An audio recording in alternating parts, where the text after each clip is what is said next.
Selver Gjemaili ka arritur që të hyjë në objektin e myftinisë pas një periudhe 20 mujore nga zgjedhja e tij në krye të myftinisë së Tetovës. Fakt kështu shpesh herë në mediume theksohet që një pritje ose një forma të ndryshme që paraqitet.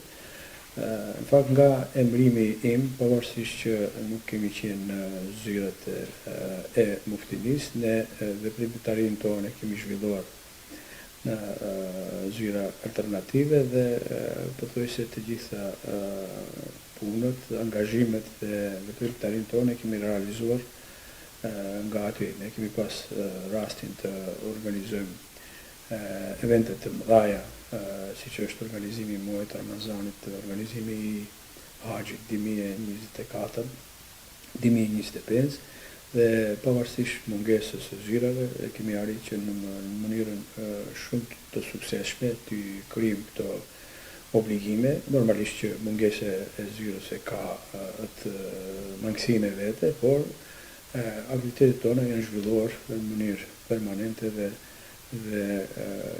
me gjithë vështirësinë që kemi pas, kemi arritur të dalëm të suksesshëm brenda kësaj periudhe. Dhe pas 20 muajve, siç e theksuat edhe ju, ne jemi aty ku duhet të jemi, ku dash të jemi edhe me kohë. Ka qenë një sfidë e madhe, ka qenë një sprovë e madhe për ne dhe për kolegët e mi Hoxhallar që kemi qenë bashkërisht, mirë po tani jemi kthyer në krejtësisht në veprimtarinë normale, të them kështu, edhe këto javët e para, krahas asaj që kemi patur vizitorë të shpeshtë, besoj që kemi startuar me punën tona këtu në muftini në një gjendje krejtësisht normale. Falenderoj Zotin që disa kolegë punëtorë që kanë qenë këtu në zyrë dhe disa që kanë qenë jashtë zyre, njëri tjetrin e kanë prit në formën shumë vllazërore, shumë mirë dhe vazhdon puna në mënyrë vllazërore dhe ekipore të sistemuar ndërkombëtar.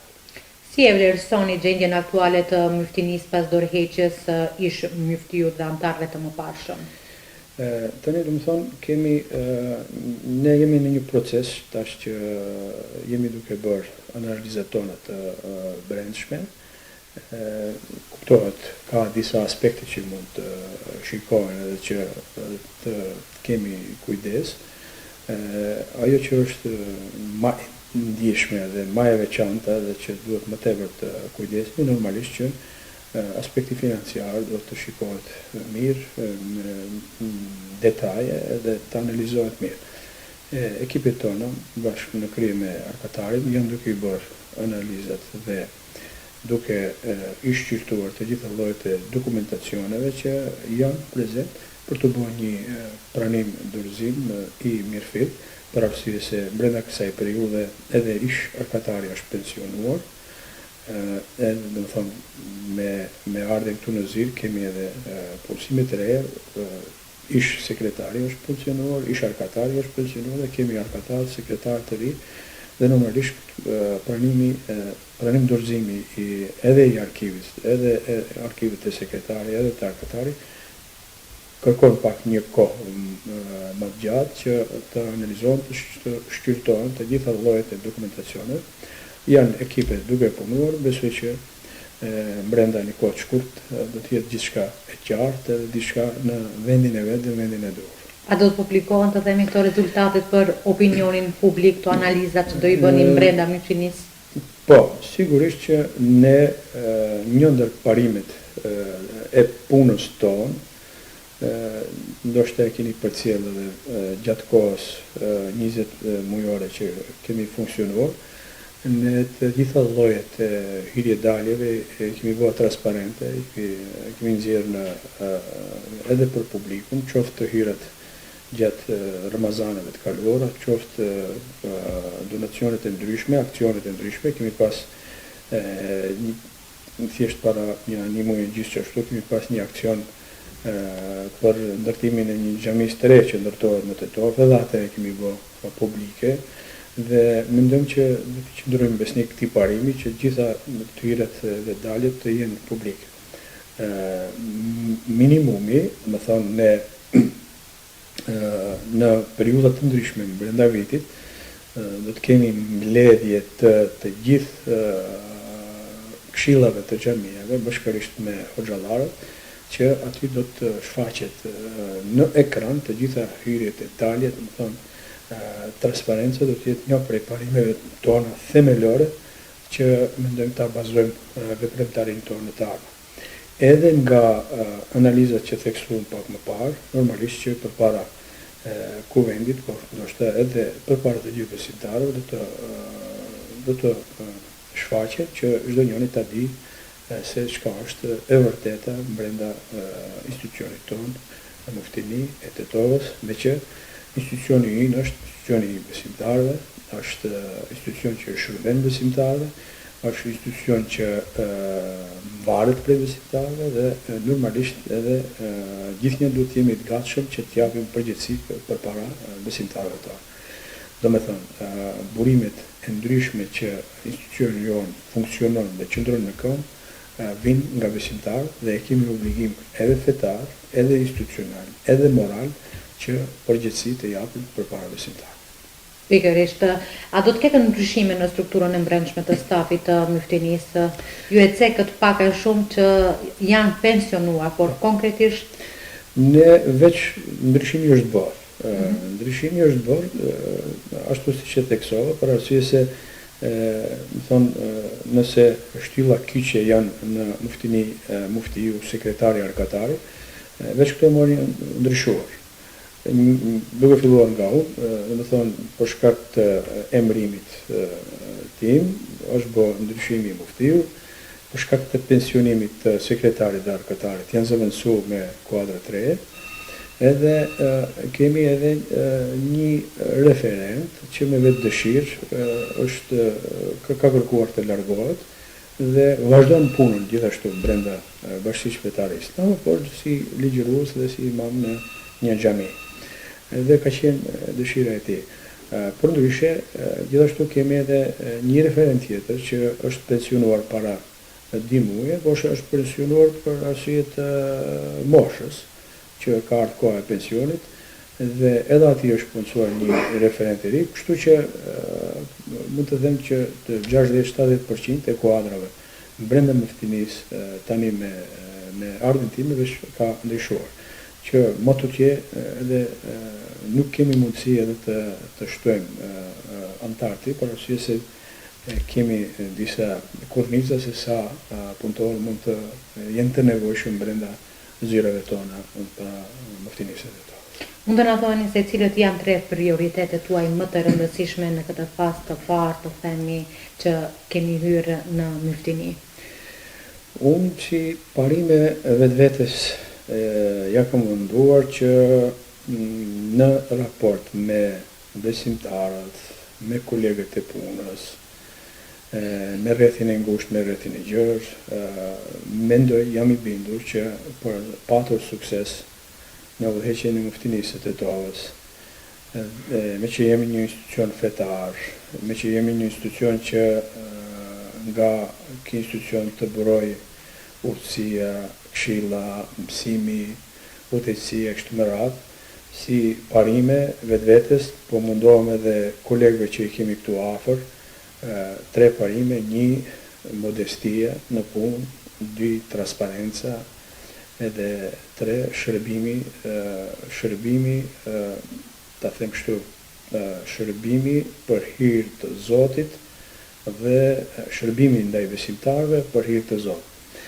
Modestia për arsye se ne jemi institucioni që do të shpërndajmë, si thashë edhe pak më parë, urtësi dhe kulturë fetare, ndërsa kultura fetare kryelartësi nuk e duron.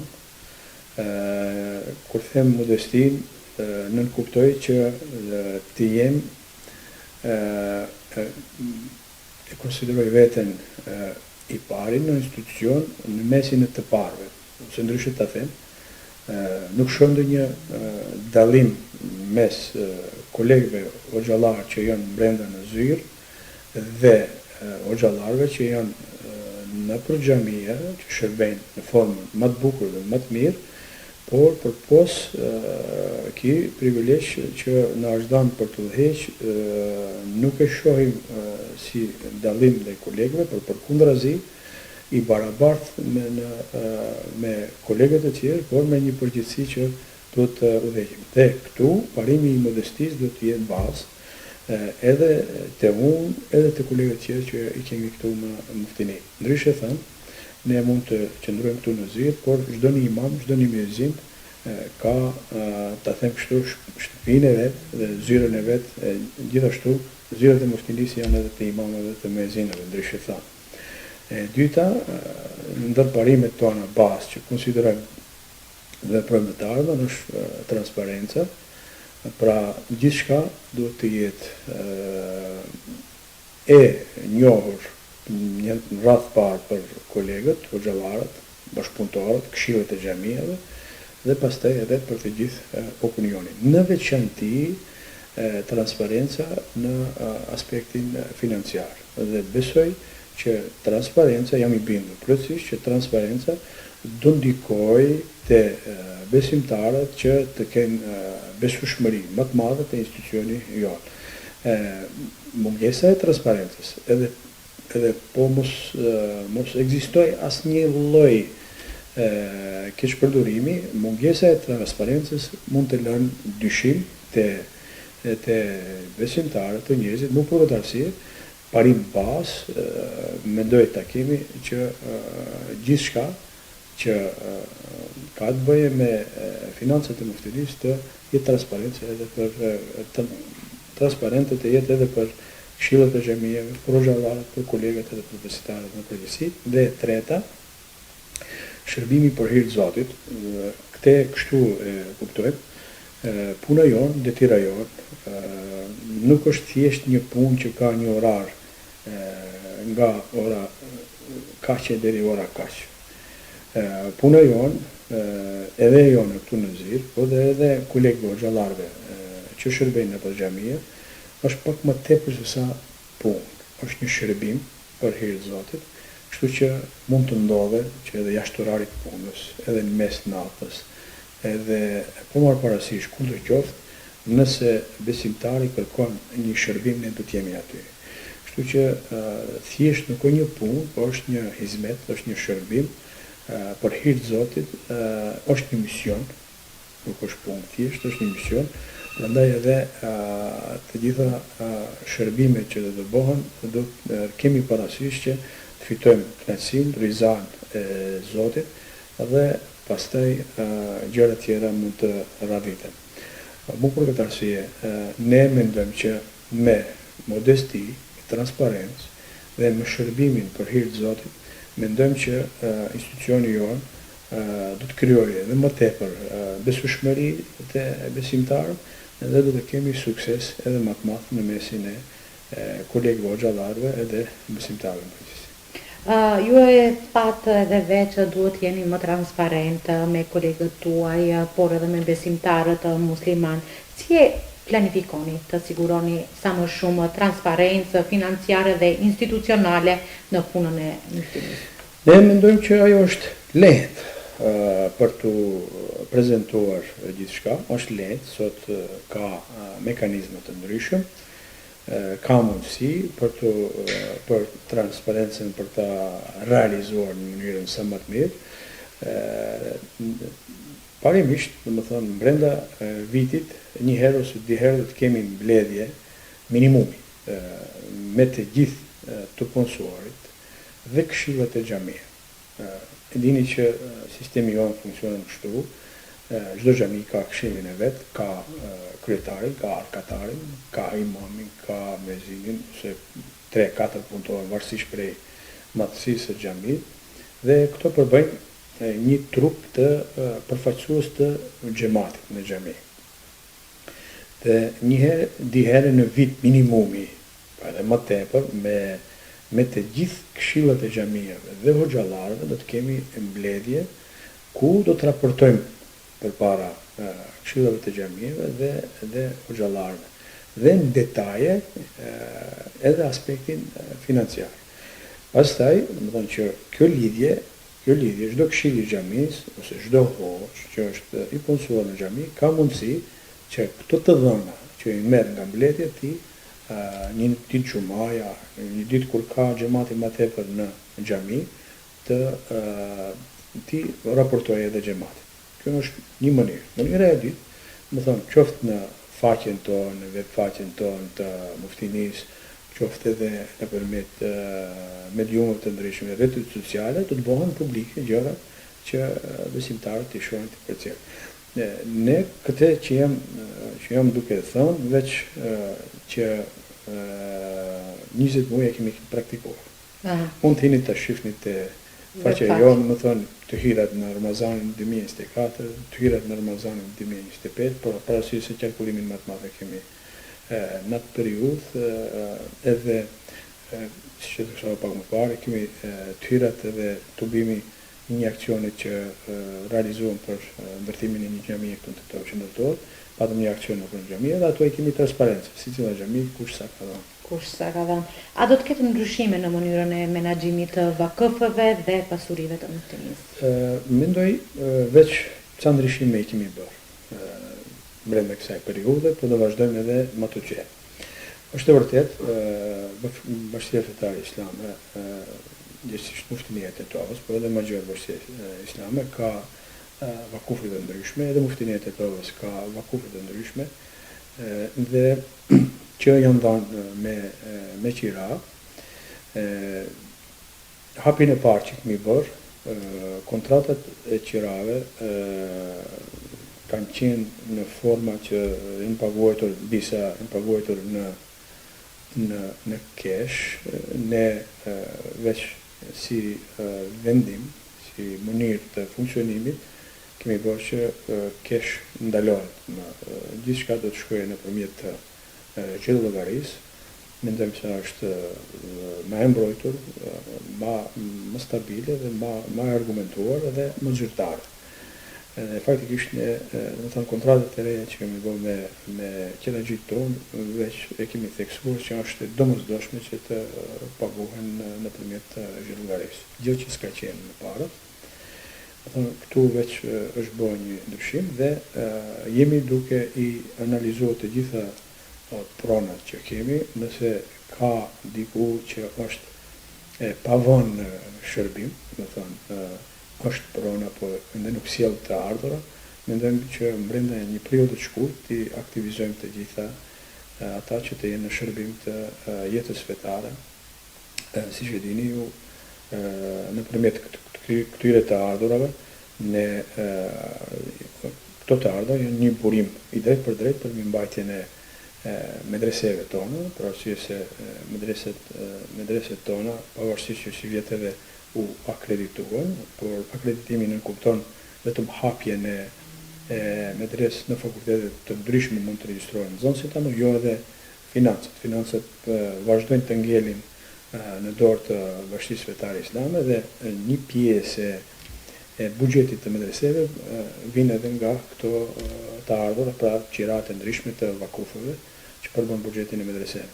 Për këtë arsye ne mundohemi që çdo një lloj vakufi që potencialisht mund të sjellë të ardhura ta vëmë në funksion që edhe ajo të bëhet e dobishme për besimtarët. Gjithashtu ne dimë që muftinitë mbaren edhe nga donacionet. A është kjo një sfidë, të themi, për funksionimin stabil të institucionit? Është e vërtet, do të thonë, buxheti i BFI-s përbohet ose formohet nga shtylla të ndryshme, një prej shtyllave është edhe donacionet vullnetare. Normalisht, për qenë donacionet të mira dhe të kënaqshme për ne, padyshim që parimet që theksova pak më lart janë të domosdoshme. Do të thonë, në veçanti parimi i transparencës. Nëse donatori e din qartë dhe e ka të qartë se për çka i jep dhe ku përfundon donacioni i tij, mendoj që do jetë një donator i vazhdueshëm. Por në qoftë se do mungoje transparencë, normalisht që kemi qalimin në atë drejtim. Për këtë arsye, ne atë që theksova dhe më lart, në ato 3 parime nuk duhet të lëshojmë penjë, siç thash pra sjellja me modesti, transparencë dhe shërbimi për hir të Zotit dhe gjithçka kur do të jetë e qartë te donatori, mendoj që edhe ai me vërdëshirë dhe me kënaqësi do të ndihmojë jetën fetare. Për arsye se besimtarët tonë musliman, që e kemi në trojet tona, besimtarët tonë shpeshherë kemi thënë edhe publikisht, po ja edhe këtu po e themi, janë besimtarët më të mrekullueshëm nivel botror, e them kështu. Me marr parasysh shoqëritë tjera islame, jam i mendimit se besimtarët jonë janë më të mirët, më të mrekullueshëm. Pse? Për arsye se jetën fetare te ne pas, domethënë, në mbështetje të jetës fetare nuk qëndron as kushte ne, as shteti, as ndonjë kompani nafte, siç mund të jetë në botën islame, as ndonjë lloj ministrie. Më thonë, vetmi që qëndron në organizimin e jetës fetare, te ne është besimtari. Me mirëmbajtjen e xhamive, me ndërtimin, me mirëmbajtjen e medreseve, që janë medresja e Isabeu, përpos asaj qendrores në Shkup, ka edhe paralele të Shtrirës, që është në tetor Gustivar Shtip, Shkup, për vajzat e kështu me radhë. Të gjitha këto mirëmbahen dhe financohen nga besimtarë, që nuk është një shembull i ngjashëm kështu në botë askund. Dhe kjo është një mrekulli. Domethënë, në këtë kontekst ne e themi, jam i bindur që besimtarët tonë muslimanë, të treve tona janë më të mirët në botë. Prandaj edhe kjo mirësi besimtarëve tonë duhet të kthehet në shërbim.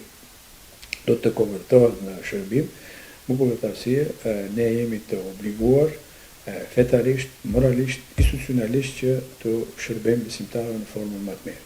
Prandaj, aty ku ka nevojë dhe aty ku qoftë në pikëllim, qoftë në gëzim, ne do të jemi në mesin e besimtarëve.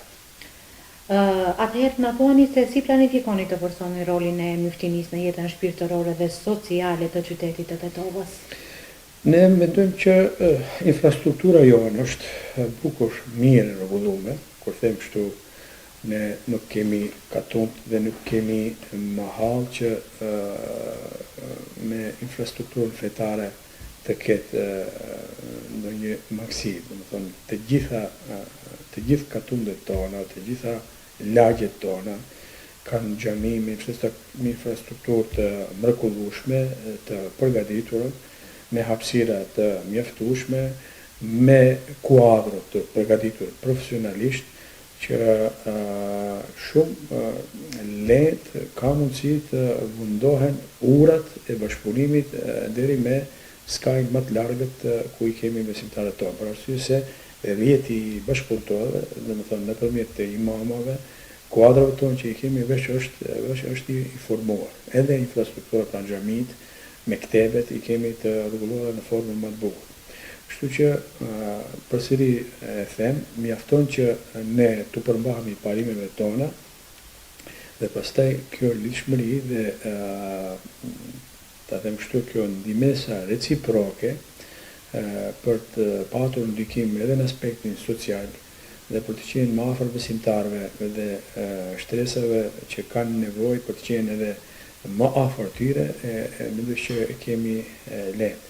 E ka një tradit në mesin e xhamijeve, besimtarëve, këshillave të xhamijeve, që në për lagjet tona, në për katundet tona, kur ka njerëz me nevoja të ndryshme, gjithnjë të në këshilli i xhamijës, gjithnjë hoxha është i pari aty që organizon qoftë ndihmë, qoftë zgjatje të dorës, për arsye se një bashkia fetare islame përgjithësi, por dhe këtu në veçantë do të thoja në muftinin e Tetovës, ndoshta më së miri që e njeh shtresën e popullatës se sa kuadrët tona nuk ka ndonjë institucion tjetër. Pse? Për arsye se ne gjithnjë jemi me besimtarë. Ne një herë në javë kemi ta them kështu, më thojza takime me qytetarin, siç është namazi i xhumas. Kështu që hallet, dertet dhe raportet në shoqëri, besoj që personaliteti i Hoxh është më i thyrur edhe që i njeh mas miri.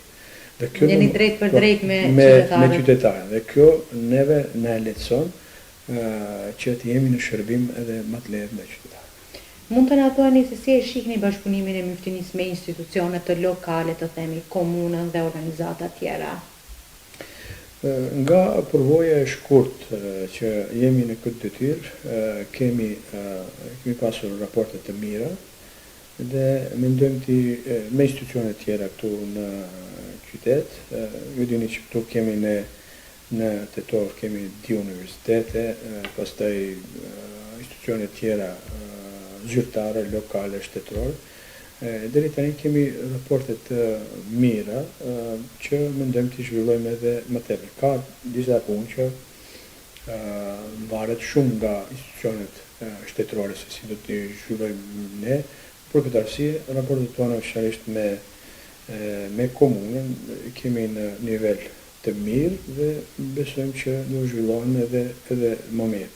Për arsye se në menaxhimin e vakufeve lokaleve normalisht që duhet kemi punë edhe me komunë, për shembull në ndërtimin e një xhamie, një hapësire, patjetër që kemi punë me komunën për rregullimin e dokumentacioneve, por deri tash treguesit janë të mirë, se puna shkon mirë, po edhe me institucionet të tjera kemi raporte të mira dhe besojmë që t'i zhvillojmë edhe më tepër. A do të keni bashkëpunim edhe me organizata humanitare dhe kulturore në qytet?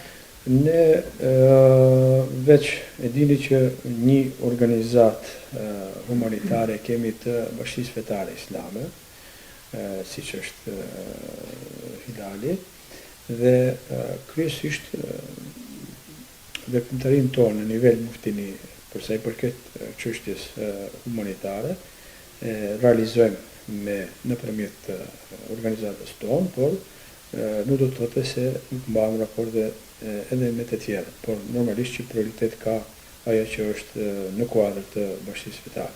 Këtu në muftininë të Tetovës, besoj që e dini që ka një vitin e kaluar ne kemi pas përsipër organizimin e iftareve me studentët, që ka qenë një program jashtëzakonisht i madh, pavarësisht rreth 12.000 iftare janë dhënë brenda muajit të Ramazanit. Besojmë që është një gjest humanitar i madh shumë dhe normalisht do zhvilluar me donacione nga dashamirët e jetës fetare, po edhe jetës arsimore dhe me sukses të madh është realizuar që si udhëheqës të atij programi e kishim Hoxhën e nderuar Nuhi Efendi Ganim, që në mënyrë shumë suksesshme, të bereqetshme përfundoi dhe shpresojmë që do vazhdojmë në atë drejtim.